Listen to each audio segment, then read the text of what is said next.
বাংলাদেশের চিকিৎসা ব্যবস্থার আর কবে উন্নতি হইব?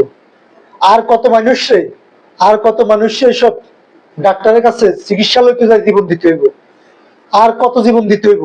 এসব হাতুড়ে ডাক্তার, এই অটোপাই ডাক্তার যাতারাই যে ব্যবসা খুলি বইছে চিকিৎসার নামে, এই ক্লিনিক, বিভিন্ন ডায়াগনস্টিক সেন্টার যারা খুলি বইছে, এসব হাতুড়ে ডাক্তার অটোপাই ডাক্তার লইয়াই হেতারা যে যেন ব্যবসা খুলি বইছে।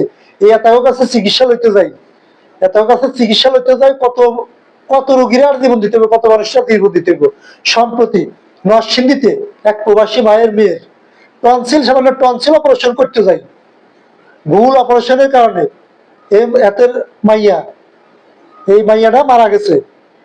এইরকম আর কত মানুষের জীবন দিতে হবে এইসব হাতুড়ে ডাক্তার অটোপাই ডাক্তারের কাছে চিকিৎসা নিতে যায়। যারা তারা চিকিৎসা নিতে যায় তারা তো মনে করে যে নামি ক্লিনিক, নামি দামি ডায়াগনস্টিক সেন্টার, অনেক ভালো মানের ডাক্তার অমুক জায়গা থেকে আইছে, তমুক জায়গা থেকে আইছে, বিদেশ তো নাইছে এমবিবিএস ডাক্তার, বিদেশ তো লেখাপড়া করে আইছে, ডাক্তারি পাস করে আইছে। এই তার কাছে চিকিৎসা নিতে যায়, অপারেশন করতে যায়। যে এই যে রোগীগুলা মারা যাইতেছে, এই যে মানুষগুলা মারা যাইতেছে, এই জিনিসগুলা কবে বন্ধ হইব? এইগুলা দেখার কি কেউ নাই? এদেশের আইন ব্যবস্থা, এদেশের এই রাষ্ট্রীয় ব্যবস্থা এইগুলা কোনোদিন দেখতো না?